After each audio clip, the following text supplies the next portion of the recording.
invité et surtout de m'avoir donné la parole et bonne continuation. Merci beaucoup.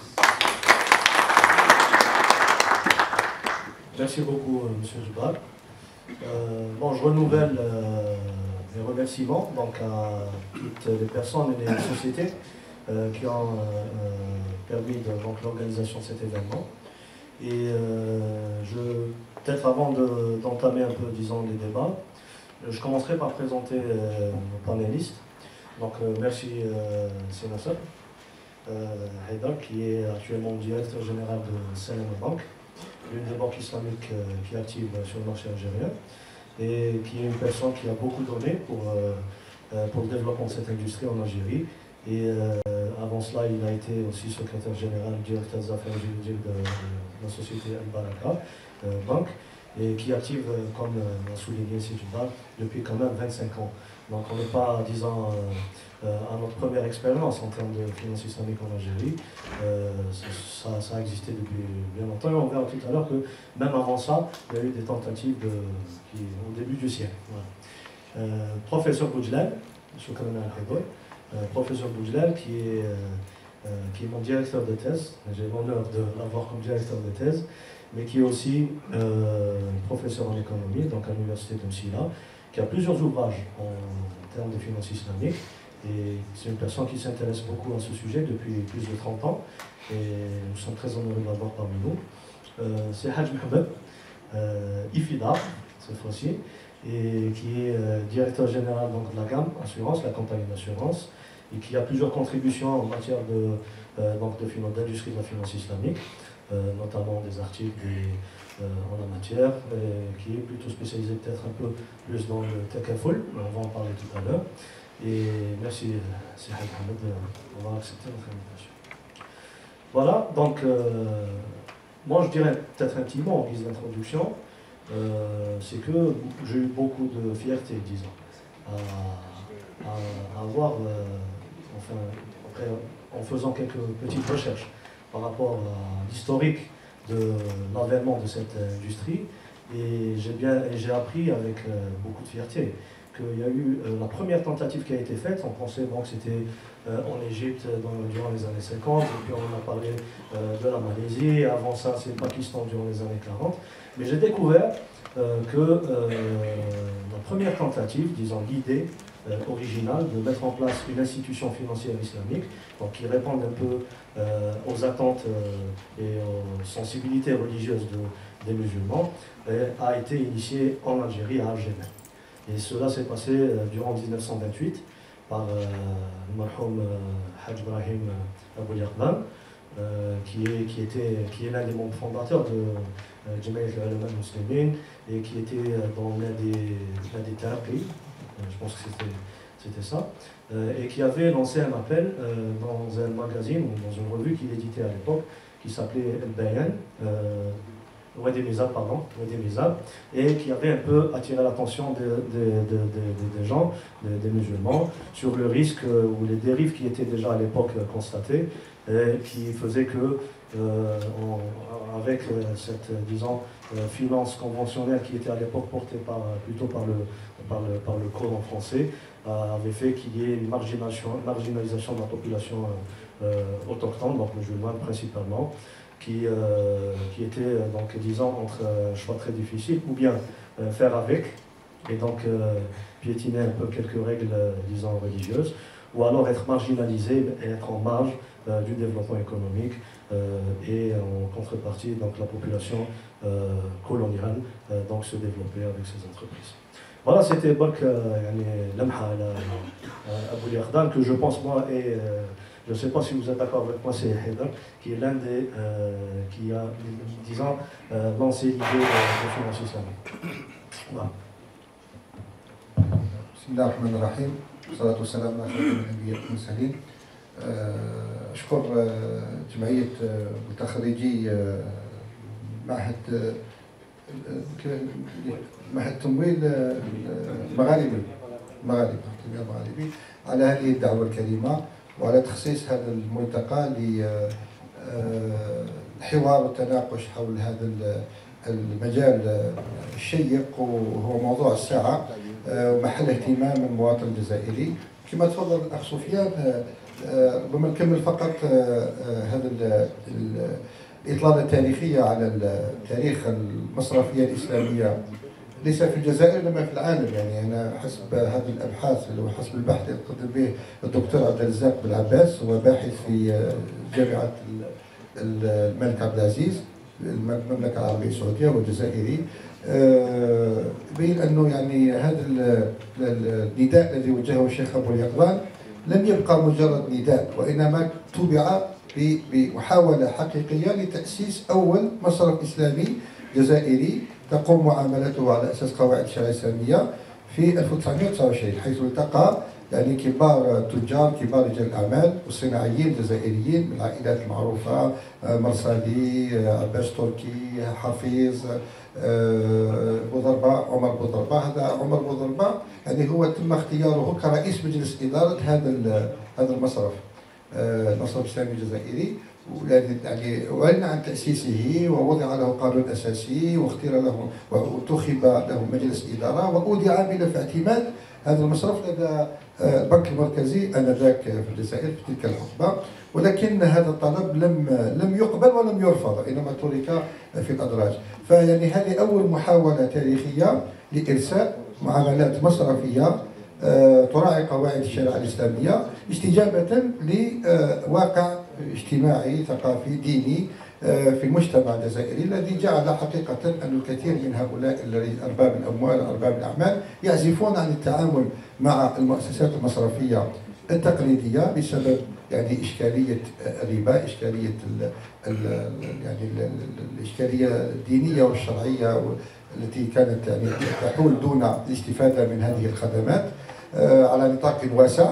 وبالتالي يعني كان هذا البديل الذي طرح، ويعني ثم يعني تواترت التجارب في العالم، في باكستان ثم في ماليزيا، تجربة طابونغ حاجي في الخمسينات، يعني صندوق الحج والعمرة الذي تحول إلى إحدى أكبر المؤسسات المصرفية في ماليزيا، في حين أنه في البداية كان فقط صندوق ادخار، يعني كان يوفر فيه الماليزيون يعني نفقة الحج على سنوات حتى يستفيدوا. كان الصندوق يستثمر تلك الادخارات وتلك المساهمات في مشاريع يعني استثمارية حتى يتيسر للمدخر أن يوفر نفقة الحج. فتجمعت أموال طائلة وحولت هذا الطابونغ حاجي هذا الصندوق إلى إحدى أكبر المؤسسات المالية في البلاد.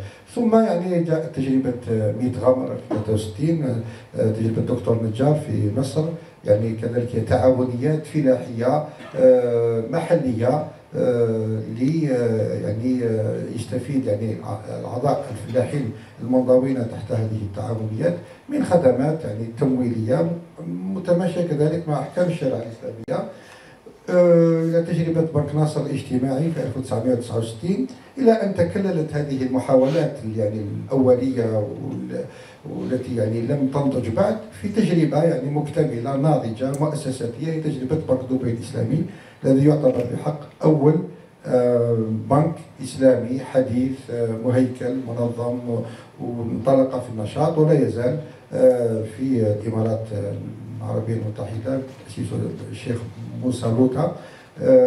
ثم يعني في نفس السنة في 1975 تأسس البنك الإسلامي للتنمية من قبل الدول الأعضاء في منظمة المؤتمر الإسلامي آنذاك، منظمة التعاون الإسلامي حاليا، وكبنك تنمية، بنك ما بين الحكومات، يعني بنك متعدد الأطراف لتمويل عمليات مشاريع التنمية في العالم الإسلامي. وكذلك ينص قانون الأساس على أن تكون معاملاته كلها متماشية متوافقة مع أحكام الشريعة الإسلامية.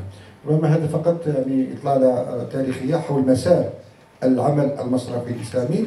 أود أن أنوه فقط أنه لما نتحدث عن المالية الإسلامية لا تقتصر فقط على البنوك، وإنما لها ثلاث أعمدة، يعني هناك العمل المصرفي، وكذلك هناك يعني التكافل أو التأمين التكافلي، لأن عقود التأمين كذلك التي تكيف قانونا على أنها عقود غرر، حتى في القانون المدني لما توجد أنواع العقود يصنف التأمين عقد التأمين ضمن عقود الغرر لكونترا الياتوار، والغرر يطرح إشكال شرعي كذلك، وبالتالي كانت الحاجة إلى بديل شرعي إسلامي لعملية تأمين ينتفي منها هذا عنصر الغرر الذي يبطل المعاملات من منظور الشريعة الإسلامية. وإن كان في المسألة نقاش في مجمع الفقه الإسلامي حول يعني هل ينطبق يعني الغرر، مفهوم الغرر الشرعي على عقود التأمين أم لا، وربما الحاج محمد يعطي تفاصيل أكثر.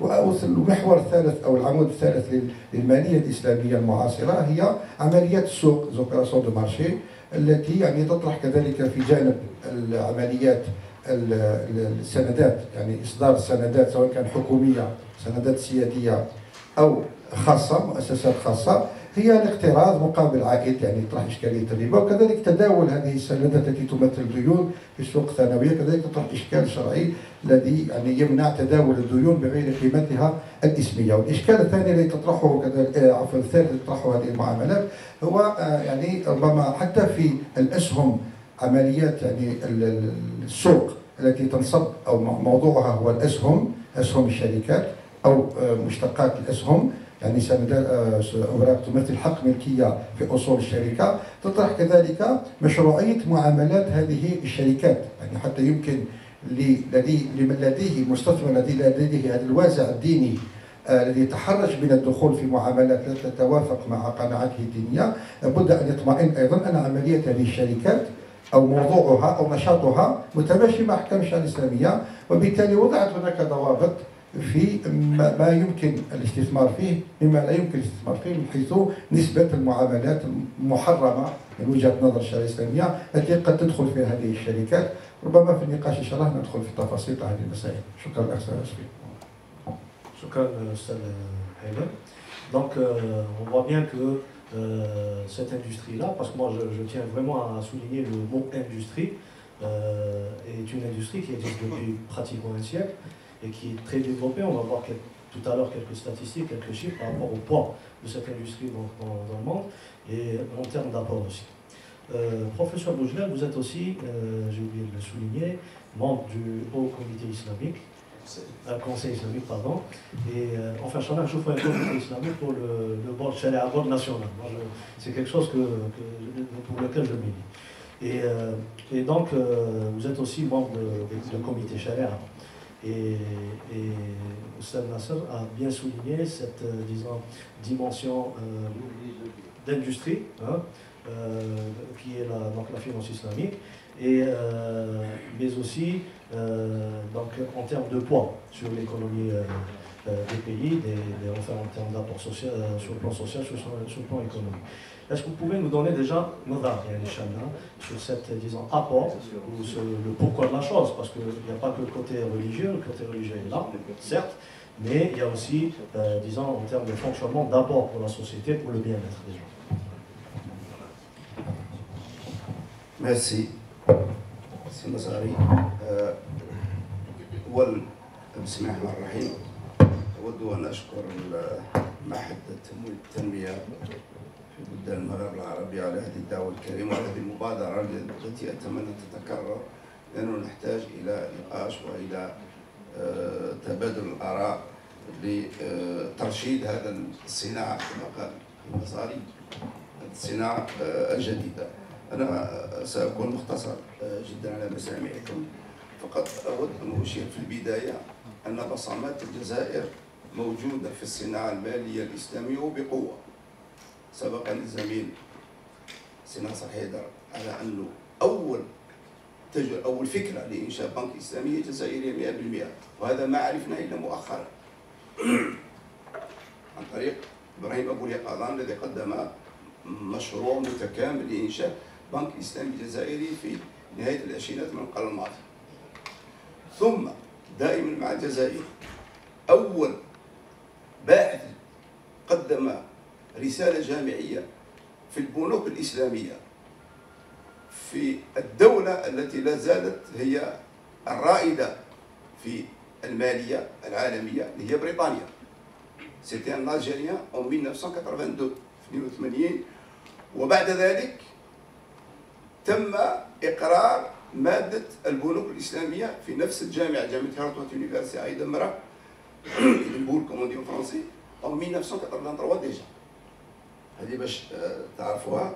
ثالث بصمة للجزائر الصناعة المالية الإسلامية أن الآن أهم مؤسسة لتأطير ومرافقة الصناعة المالية الإسلامية هي مؤسسة الأيوفي Accounting and Audit Organization for Islamic Financial Institutions اللي مقرها في البحرين، ولكن أنشئت في الجزائر في 1990 في فبراير 1990. فبراير 1990 تم إنشاء الإعلان عن إنشاء هيئة المحاسبة والمراجعة للمؤسسات المالية الإسلامية. إذا الجزائر حاضرة وحاضرة بقوة، حتى أن بنك البركة لما أنشئ في التسعين في الجزائر في 1991 أظن 93 نعم، وبدأ نشاط 91 على ضوء قانون النقد والقرض الجديد، فكان أول بنك في المغرب العربي. فإذا ما لازمش نحكروا رواحنا. On a notre contribution نحن الحمد لله، ويجب أن نعتز بذلك، وإنما نحتاج الآن إلى مضاعفة الجهد معكم مع الجميع إن شاء الله نتعاون في هذا الأمر. بالنسبة لموضوع التجربة التي أخذتها الصيرفة المالية الإسلامية، التجارب الأولى كانت تجارب فردية أو خاصة إن شئتم، مع إنشاء بنك دبي الإسلامي، ثم بنك دبي التمويل الكويتي، ثم بقية البنوك الخاصة. هذه التجربة تاع قطاع خاص يقدم على إنشاء مصارف خاصة، إذا هذا مسار. ثم عندنا التجربة تاع إنشاء بنك إقليمي، بنك ريجيونال، اللي هي البنك الإسلامي للتنمية، والجزائر كان من المؤسسين الأساسيين في هذا البنك الذي أنشئ في 73 وبدأ نشاطه في 75، وما زالت الآن الجزائر حاضرة وفي هذا البنك طبعا، ووزير المالية الجزائري، كل وزراء المالية تاع الدول 56 منضوية في البنك الإسلامي للتنمية ممثلين طبعا بوزير المالية. هذه تجربة إقليمية. ثم هناك تجربة أخرى اللي هي اتخاذ قرار أسلمت النظام المصرفي ككل، المتمثلة في باكستان في نهاية السبعينات 1979، تلتها إيران كذلك، والسودان. السودان وإيران ما زالوا الآن ملتزمين بأسلمة النظام ككل. في باكستان صار فيه بعض التراجع. إلى جانب هذه النماذج هناك النموذج الأكثر انتشارا والجزائر جزء منه، اللي هو النظام المصرفي المزدوج، السيستم دياليست، أو كما يسمى بالإنجليزية الديول بانكينج سيستم، وين بنوك تجارية تقليدية جنبا إلى جنب موجودة مع بنوك إسلامية. وهذا هو النموذج الأكثر انتشارا، والجزائر تدخل في إطار هذا النموذج. دول الخليج، معظم دول الخليج، الأردن التحق مؤخرا المغرب كما تعلمون إلى غير ذلك، ورانا ماشيين احنا نسير هذه التجربة. أول بلد غربي قام بإنشاء مصرف إسلامي كانت تجربة بسيطة في لوكسمبورغ نظن، ثم تلتها بريطانيا. بريطانيا avec beaucoup de sérieux et beaucoup de rigueur. En Angleterre في بريطانيا تم إنشاء أول بنك إسلامي يسمى البنك الإسلامي البريطاني Islamic Bank of Britain IBB في 2004. il est fonctionnel ومازال حتى الآن. تلاه بعد ذلك إنشاء 4 مؤسسات مالية إسلامية أخرى. دونك بريطانيا فيها 5 بنوك إسلامية، وانتشرت التجربة في الآن أكثر من 75 دولة في العالم. يعني أصبحت الآن ظاهرة عالمية. أنا أذكر لما كنا نروح نقدم محاضرات في إفريقيا الغربية، السنغال، مالي، يطلب من البنك الإسلامي للتنمية لنا وزميلي حيدر فين يعني كخبراء خارجيين دائما نستدعيهم. كنا نجد صعوبات كبيرة في ترجمة المصطلحات التي تخص صيغ التمويل الإسلامية. هذه مثلا المرابحة، مش حتفهموا المرابحة، هو مش عارف الفقه اللي ما يعرفش. كنا نترجموها فونت افيك مارج بينيفيسيير بريديتيرميني، يعني فقرة كاملة. بينما الآن مصطلح المرابحة أصبح مصطلح عالمي. حتى كريستين لاغارد لما أقدمت على إصدار 4 كارت انستركسيون فيسكال تاعها سبت لها مرابحة، une instruction fiscale pour المرابحة. وهذا الاستثناء كنا نجد مشكل كبير في ترجمته. وانا جي امبروفيزي في لا لونغ فرونسيز باش نترجم. اخوانا في السنغال سميتو لو كونترا دو تريتونس. Alors que dans la langue française, il n'y a pas le terme traitance. Sous-traitance كاينه. وتريتونس ما كاينش. ما دخلته. ولا لو كان الكونترا تريتونس هذا هو الوحيد. اكسيتا. اذا تجاوزنا هذه العقبه واصبحت فعلا الصناعه الماليه الان الاسلاميه صناعه عالميه. واكثر من ذلك انها تدرس الان في معظم كبريات الجامعات العالميه. في بريطانيا فقط اكثر من 45 جامعه بريطانيه تدرس الماليه الاسلاميه. في فرنسا المتحفظه العلمانيه كذا في 2009 مع زميلي سي ناصر حيدر on a été sollicité pour le lancement du premier diplôme universitaire en finance islamique. والان راه مستمر حتى الان. وانتصرت هما كذلك باري بروفيل، ثم كذلك نادوني ليونيفرسيتي بوردو وراني ندرس لا فينانس اسلاميك ثاني اون اونغلي، درسوها اون اونغلي هناك باش تعرفوا. اذا الحمد لله هنالك يعني اون ا ديباسي لو كاب ديزون دي بريجوجي، لو كاب ايديولوجي، واصبحت ممارسه مهنيه واصبحت عندنا الان صناعه باتم معنى الكلمه. طيب نرجع الان كال لابور دو لا فينانس اسلاميك، ما هو هي القيمه المضافه اللي جات بها الماليه الاسلاميه مقارنه مع الماليه التقليديه او ما شكلها من معاملات ماليه وتمويليه بصفه عامه. انتبه الغرب بعد ازمه قروض الرهن العقاري رديئه التصنيف لا كيس دو سوبرايم 2008 أن هنالك مشكل كبير في النظام المالي التقليدي اللي هي هذه العلاقة غير المتوازنة بين دائرة الاقتصاد الحقيقي الايكونومي ريال، الايكونومي ريال، والاقتصاد المالي. دائما كاين إشكال، دائما كاين هذيك لا بول فينونسيير، هذيك الفقاعة المالية المولدة لهذه الأزمات. انتبهوا باللي أهم خاصية مش يعطينا في النتيجة، يعطينا انه سيت ديكوتومي، هذا الانفصال بين ايكونومي ريال ايكونومي مونيتيري فينانسيير السيستون تتوقف او تكون قليله جدا. وهذا هو الشيء اللي كانوا يحوسوا عليه في النظام المالي الغربي. ولذلك كريستين لاغارد لما قالت بالفم الان il est opportun de s'inspirer des principes de la finance islamique pour travailler à la réforme du système financier international. Et j'invite mes collègues à sur l'internet, pour Christine Lagarde et la finance islamique. Vous aurez des témoignages extraordinaires. إذا هذا احنا بالنسبة لنا يمثل كما سميتها أنا عولمة عكسية. لأن العولمة la mondialisation elle a été conçue comme l'Occident dicte احنا نطبقوا. هو السيد وحنا نطبق. لكن الحمد لله لا فينانس اسلاميك قلنا لهم نو احنا ثاني اون نوتر مؤديين. والحمد لله الان tous les témoignages sont là après la crise de subprime. انه il y a une stabilité dans ces banques. Il y a une stabilité dans cette industrie. ولذلك هنالك اهتمام ولا يزال بالماليه الاسلاميه، واصبحت كما تدرس واصبحت صناعه ماليه بيتم الكلمه. اختم قولي بالاشاره الى امور بسيطه sans aller dans les détails. Chaque principe il y a en dessous des détails, mais les gros principes, les gros titres هم واش هما؟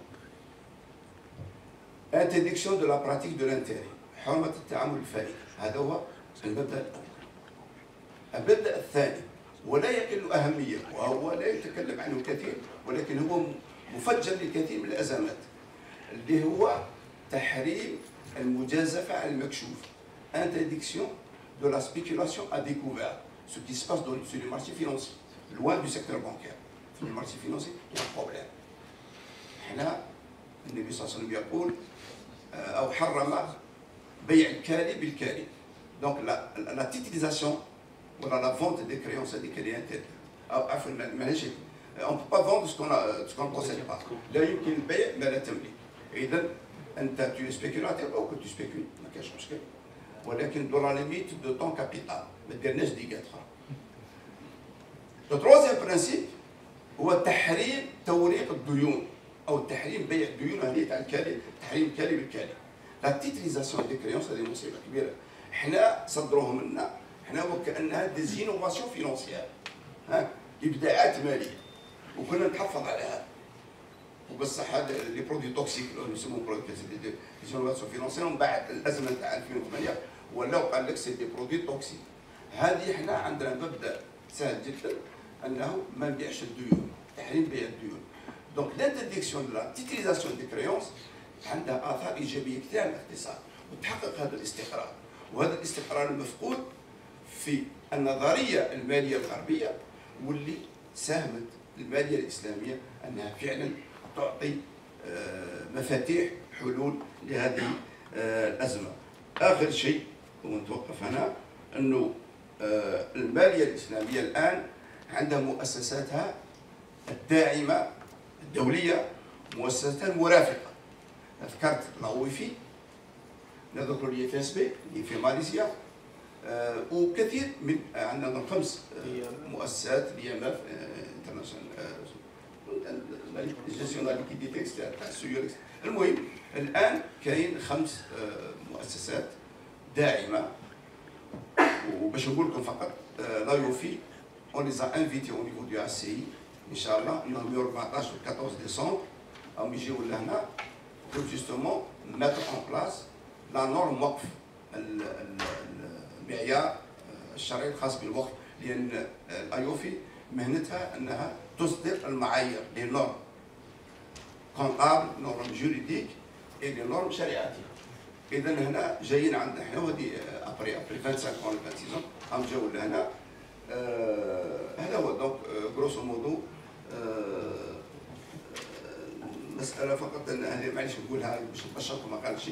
حنا على مستوى المجلس الإسلامي الأعلى قمنا بالدور تاعنا، نعتقد أن قمنا بمساهمة في هذا الحراك في هذا النقاش، وقدمنا مشروع لفخامة رئيس الجمهورية خاص بالمالية الإسلامية توت ان بروغرام. باش نقول لكم باللي في المشروع هذا ديال التقريب كنت جيت الريداكتور الكونسيبتور ريداكتور، كان فيه توصلت الى انه هنالك 7 محاور تخص الماليه الاسلاميه. سي با اوسي فاسيل كسا، لان اون فيزيون جلوباليست تاع لا فينونس الاسلاميه يحتاج الى ارسال 7 محاور. المحور الاول هو ان نفكر من جديد من الان. مسيو البريزيدون دو لا بيف راه معنا واكيد راه يعاوننا ونتعاونوا ان شاء الله. يفو سيريوزمون بونسي في هيئه شرعيه موحده.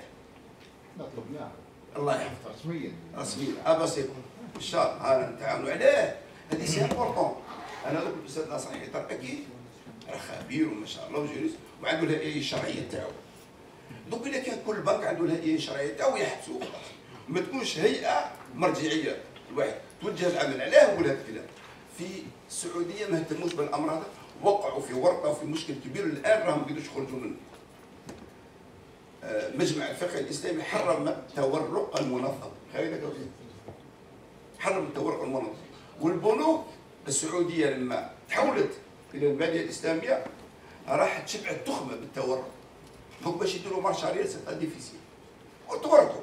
حنا نستفادوا من التجارب هذه، من الان نرشدوا هذا. اذا ذكرت هيئه شرعيه موحده، ثم عندنا قانون النقد والقرض 3 مواد فقط تتعدل. عندنا القانون التجاري كذلك ماده واحده بور بيرميتر ليميسيون دي سكوك، لازم ماده في القانون التجاري. ثم عندنا القانون الضريبي باش نحيو لا دوبل تاكساسيون.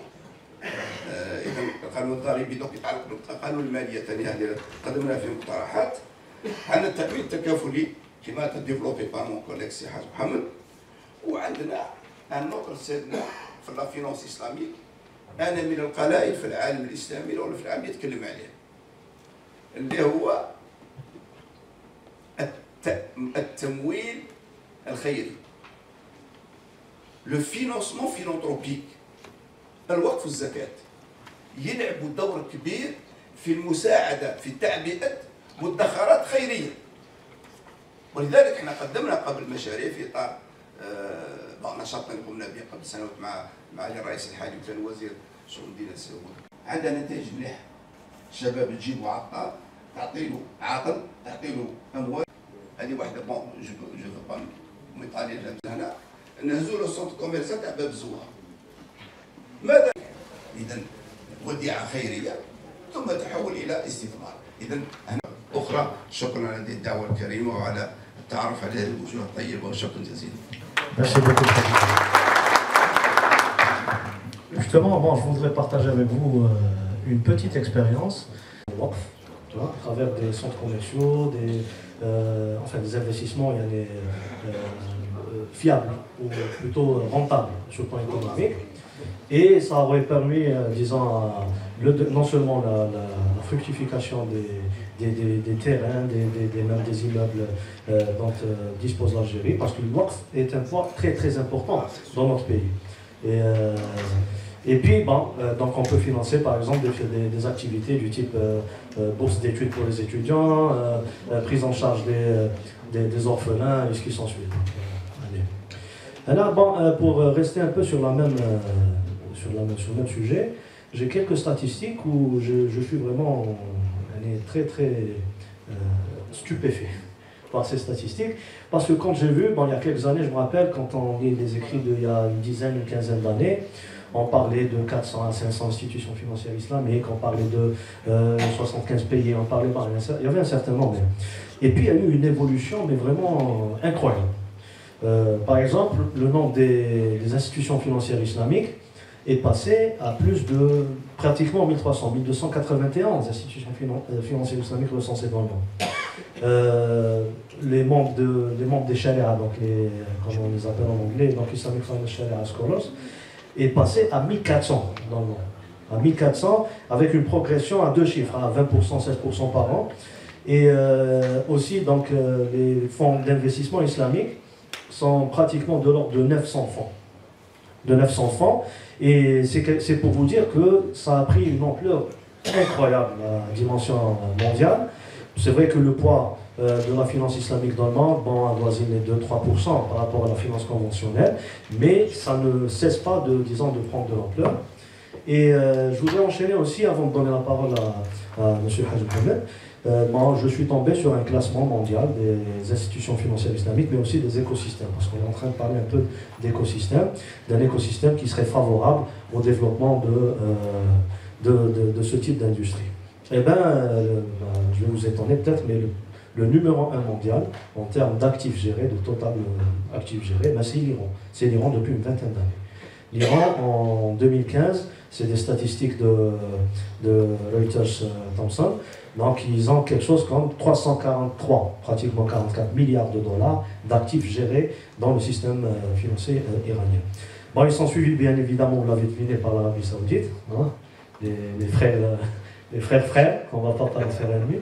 C'est aussi du même ordre, le montant est de 343 milliards de dollars d'actifs qui sont gérés par ce pays aussi. Et bon, après, c'est la Malaisie. La Malaisie est classée dans tous les classements qui ont été faits et elle est très très très loin devant les seconds et les troisièmes. Numéro 1 en termes d'écosystème favorable au développement de la finance islamique. D'ailleurs, la plupart des émissions, par exemple Sukuk, pour prendre l'exemple des Sukuk, sont émises par des sociétés malaisiennes ou alors par le gouvernement malaisien ou sur la place malaisienne et ce qui s'ensuit. Et la plupart des recherches académiques ou professionnelles des universités, des instituts, des diplômes, des formations sont réalisées à Kuala Lumpur, sont réalisées en Malaisie. C'est pour dire que l'apport de ce pays. Et on a introduit un peu, bon, j'ai parlé de Sukuk, je peux vous dire que le montant levé depuis 2001, depuis la mise en place de cet instrument-là, au 31/12/2016, c'est quelque chose comme 857 à peu près milliards de dollars qui ont été levés grâce à cet instrument. Et c'est là où ça permet un peu d'enchaîner avec M. Haj Mohamed. Sukuk, on va en parler tout à l'heure, M. Mourabella, directeur général de la Bourse d'Alger. Il y a des projets, il y a des intentions, de bonnes intentions du gouvernement. Heureusement qu'actuellement, on parle un peu de cette finance en Algérie. Hein. Le sujet sera largement abordé tout à l'heure. Moi, je qualifie ça comme étant une espèce de réconciliation algérienne avec son système financier. Mais les compagnies d'assurance islamiques, qui sont appelées Takaful, sont un instrument très important. Et on ne peut pas développer de finance islamique sans Takaful, couverture des risques, mutualisation des risques, et ce qui s'ensuit. Et les secours restent un instrument aussi très important. Monsieur Haj Mohamed, est-ce que vous pouvez nous en parler? Bismillah ar-Rahman ar-Rahim, salam ala ashraf al-mursalin. Donc je tiens à remercier l'association EFIDAS de m'avoir invité. C'est un honneur pour moi d'assister à cette sympathique conférence en tant que membre de la 7e promo de l'EFI. C'est pour moi une fierté d'être là parmi vous. Par ailleurs, je remercie M. Lezat de m'avoir donné la parole. Effectivement, l'assurance Takaful est une résultante de la finance participative à l'échelle mondiale. Là où il y a la finance islamique, il y a le Takaful.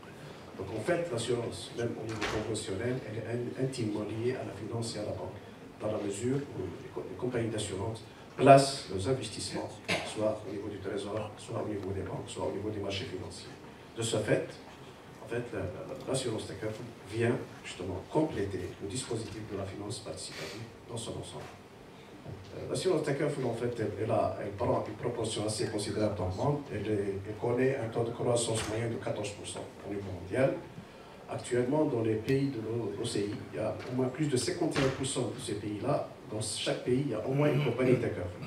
Donc, ce phénomène va aussi prendre de l'ampleur, parallèlement à l'ampleur de la finance islamique. Donc, l'assurance Takaful est une assurance qui permet quand même, je peux me permettre de le dire, pour le marché algérien surtout.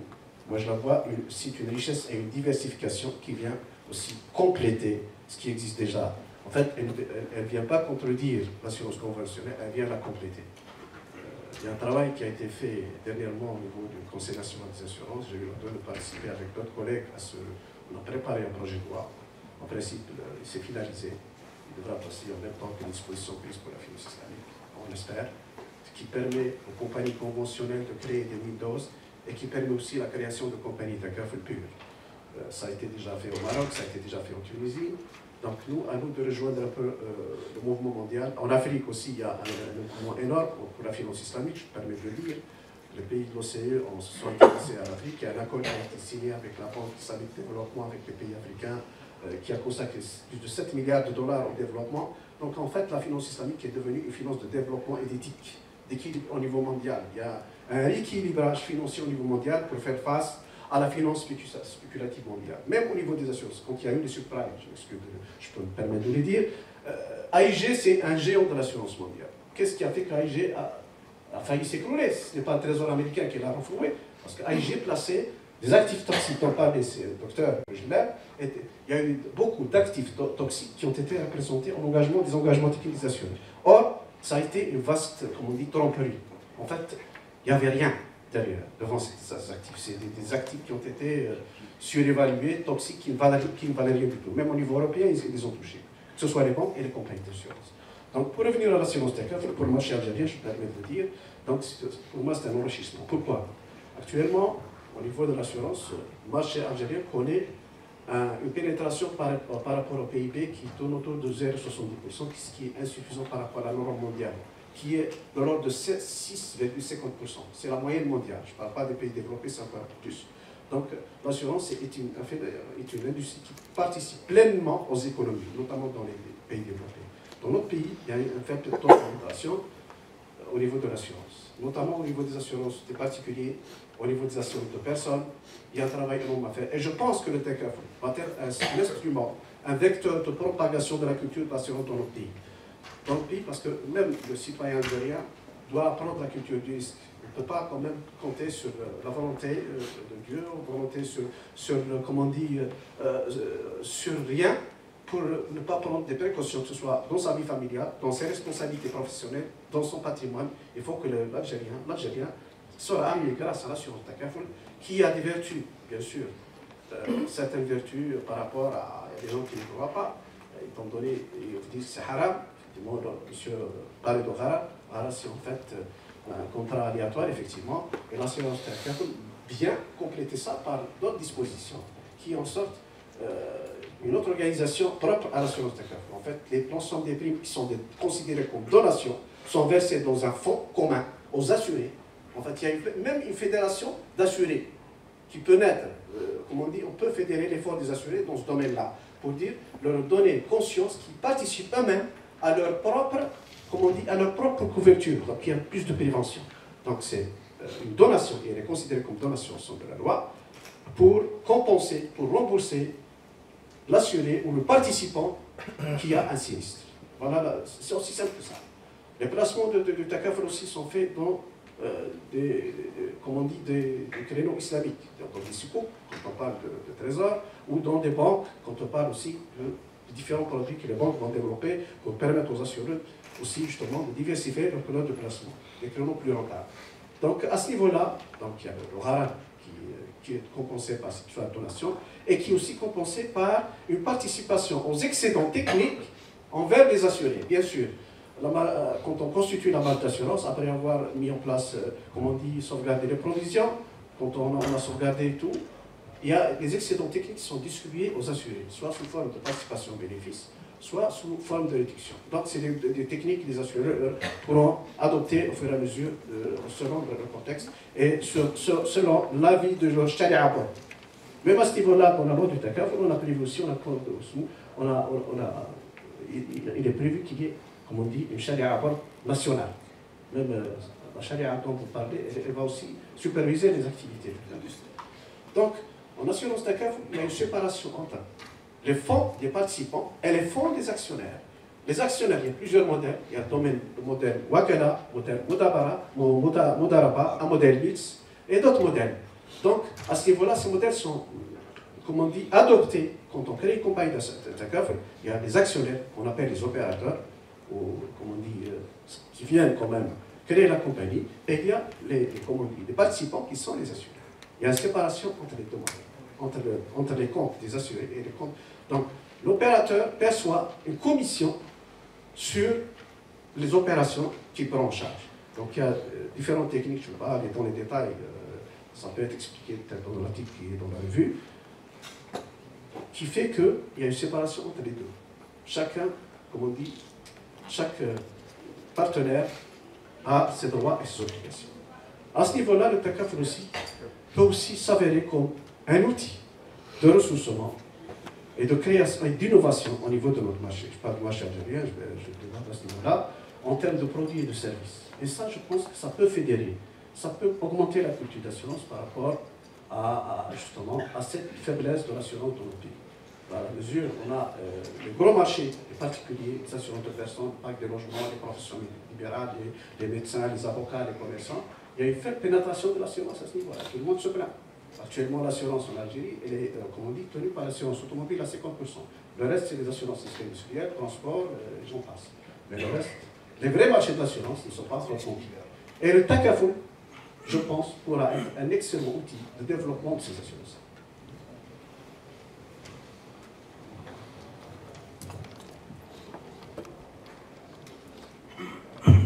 Merci, M. Haj Mohamed. Et moi, je voudrais peut-être revenir sur un point, avant de donner la parole peut-être aux participants s'il y a d'éventuelles questions. C'est par rapport justement, on a parlé du Sharia Abad.